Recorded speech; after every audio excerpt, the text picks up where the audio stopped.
Hello students. जैसा कि मैंने आप लोगों से बोला था कि सेक्शन ई के जो क्वेश्चन मैंने पिछली वीडियो में कराया था उसके और क्वेश्चंस लाऊंगा, क्योंकि आप लोग मोस्टली यही करते हैं कि क्वेश्चन जो दिए हुए रहते हैं ई सेक्शन ई के जो क्वेश्चन है वो आप लोग अवॉइड करते हैं, छोड़ के चले जाते हैं, जबकि वो बहुत ईजी क्वेश्चन होते हैं। उन्हीं में से एक क्वेश्चन मैं लाया हूँ।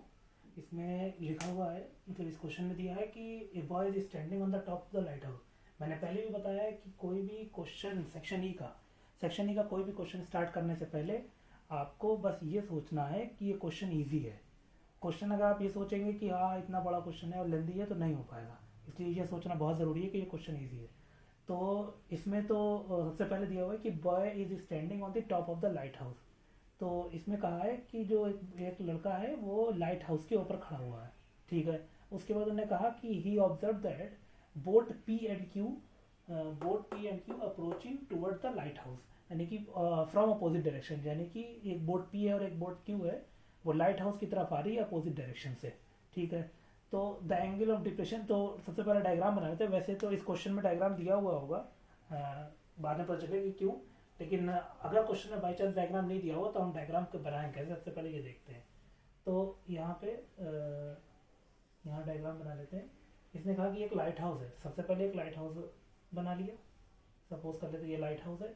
उसके बाद और इसके ऊपर एक बॉय खड़ा खड़ा हुआ है यहाँ पे, ठीक है, एक लड़का है। तो उसने कहा कि बोट पी और क्यू जो है वो लाइट हाउस की तरफ आ रही है। अब बोट है तो जाहिर सी बात है कि वो अगर ये लाइट हाउस पानी के ऊपर है तो अपोजिट डायरेक्शन से आ रही है। तो यहाँ मान लेते हैं बोट पी जो है वो यहाँ पे है और बोट क्यू जो है वो यहाँ पे है, यानी कि अपोजिट डायरेक्शन से आ रही है ना। तो आ किधर रही है वो लाइट हाउस की तरफ, इस तरीके से आ रही होंगी, ठीक है। तो ये अभी आधा डायग्राम बन गया। उसके बाद बोला the angle of depression is 45 degree and 30 degree of both P and Q respectively, यानी कि रिस्पेक्टिवली का मतलब 45 डिग्री पी के लिए और 30 डिग्री क्यू के लिए। तो मोस्टली बच्चे यहाँ पे भी गलती कर देते हैं कि एंगल ऑफ डिप्रेशन बोला है। एलिवेशन तो समझ में आता है सबको कि सबसे पहले हम लोग पी का 45 डिग्री बनाते हैं, तो यहाँ से तो ये ट्रायंगल बन जाएगा ज्वाइन करेंगे जब। तो एलिवेशन तो ये बनता है, सबको पता है कि यहाँ पे एलिवेशन बनेगा।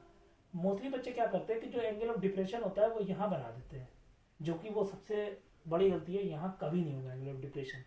एंगल ऑफ डिप्रेशन होता है कि जो लाइन है बेस, इसके पैरेलल एक और लाइन ड्रॉ होगी और इस पैरेलल लाइन से इस ट्राइंगल पे जो ये एंगल बनेगा ये एंगल ऑफ डिप्रेशन कहलाता है। ये होता है एंगल ऑफ डिप्रेशन। लेकिन मोस्टली बच्चे क्या करते थे, लेकिन दिया कि क्वेश्चन पे आते हैं, यहाँ दिया क्या है कि angle of depression is 45 degree of P, ये पी के लिए 45 डिग्री दिया हुआ है, ठीक। लेकिन हमें जो है ट्राइंगल के अंदर के एंगल से मतलब है, बाहर वाले एंगल से मतलब नहीं है, क्योंकि हम लोग सिर्फ और डिप्रेशन से ही पता चल रहा है कि यहाँ एप्लीकेशन ऑफ ट्रिग्नोमेट्री अप्लाई होगी। तो यहाँ पे हम जो ट्रिग्नोमेट्री लगाते हैं वो राइट एंगल ट्राइंगल में ही लगाते हैं, तो एंगल भी ट्राइंगल के अंदर का होना चाहिए। तो ये तो बाहर का है, तो ये तो क्लियरली ये परपेंडिकुलर है और ये दोनों आपस में परपेंडिकुलर, तो ये टोटल 90 डिग्री होगा। और ये 45 दिया है तो 90 माइनस 45 कर लेंगे तो ये भी 45 ही आ जाएगा। तो ये तो बाई चांस 45 आ गया, लेकिन एंगल ऑफ डिप्रेशन ये नहीं होता है। एंगल ऑफ डिप्रेशन ये होता है, ये होता है एंगल ऑफ डिप्रेशन, ठीक है। ये 45 डिग्री हो गया।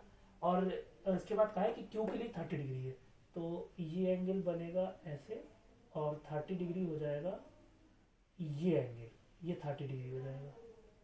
तो उस हिसाब से अब यहाँ 90 माइनस 30 कर लेंगे तो ये कितना हो जाएगा 60 डिग्री, ये 60 डिग्री हो गया। और क्वेश्चन में जो दिया गया इसको ए माना है इस पॉइंट को और इस पॉइंट को डी माना है, ठीक। क्योंकि यहाँ पे पहले क्वेश्चन में एपीडी पूछ लिया है इसलिए डायग्राम दिया हुआ है क्वेश्चन में। तो ये एंगल 60 डिग्री हो गया, एंगल ऑफ डिप्रेशन ये तो 30 डिग्री, ये 60 हो गया, 45 हो गया, ठीक है।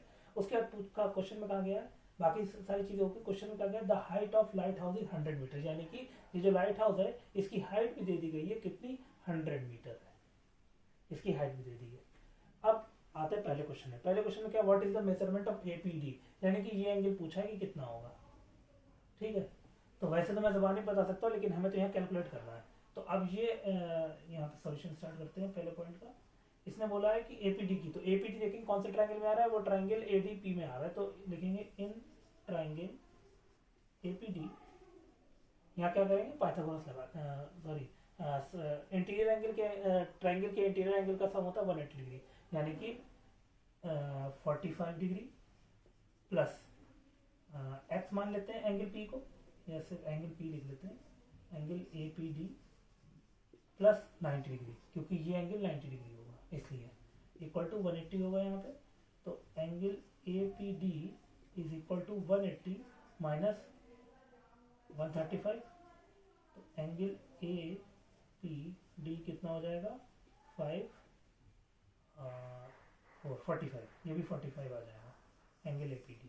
ठीक, तो क्योंकि ऐसे आ जाएगा 45 कि 9th क्लास में एक थ्योरम थी कि अगर दो लाइनें आपस में पैरेलल है और ये ट्रांसवर्सल है तो इनके अल्टरनेट इंटीरियर एंगल आपस में इक्वल होते हैं। तो ये 45 तो ये भी 45 हो जाएगा। इसलिए यहाँ से भी निकाल सकते हैं, लेकिन हमें यहाँ अप्लाई ये नहीं करना, हमें यहाँ अप्लाई ये करना है कि इंटीरियर एंगल का सम 180 होता है।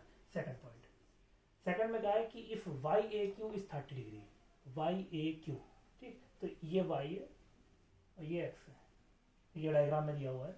तो वाई ए क्यू 30 डिग्री दी हुई है, ए क्यू डी इज 30 डिग्री, यानी कि ए क्यू डी ये भी 30 डिग्री ही होगा। वाई वही बात पूछ ली जो भी मैंने बोली थी कि अगर ये 30 डिग्री है तो ये 30 डिग्री क्यों होगा, ये भी 30 डिग्री होगा। जैसे कि यहाँ 45 आया या 45 दिया था क्वेश्चन में, तो ये भी निकल के 45 ही आया। तो ऐसा क्यों आया? अभी मैंने बताया था कि जब दो लाइनें आपस में पैरेलल होती है, यानी कि X Y is parallel to P Q, ये एक्स वाई ये लाइन और ये लाइन आपस में पैरेलल है, and A Q is transversal. Transversal वो लाइन होती है जो दोनों पैरेलल लाइन को आपस में कट करती हो। ये दोनों लाइन के ए क्यू ट्रांसवर्सल है, ठीक। तो बाई अल्टरनेट इंटीरियर एंगल, ये प्रॉपर्टी होती है अल्टरनेट इंटीरियर एंगल, क्या angle A is equal to क्या angle Y A Q is equal to angle Y A Q is equal to angle A Q D, इसलिए दोनों 30 degree हो जाएंगे। ठीक है, क्लियर हुई ये बात कि दोनों 30 डिग्री क्यों होंगे। अब थर्ड पार्ट है इसका। थर्ड पार्ट में वैसे ऑप्शन में आता है कि दो चीज़ें पूछी होती हैं। तो दूसरी चीज़, पहली चीज़ में ये पूछी है कि how far is boat P away from light house, कि पी लाइट हाउस से कितनी दूर है। और इसके और में ये पूछा गया है कि क्यू पी से कितनी दूर है। तो दोनों के निकालने का मेथड सिमिलर है, लेकिन हम लोग एक ही निकाल लेंगे, दूसरा आप अपने आप होमवर्क में निकाल सकते हैं। तो यानी कि ये पूछा है कि पी जो है वो लाइट हाउस से कितनी दूर है, इसका मतलब ये डिस्टेंस पूछी है, पीडी पूछी है।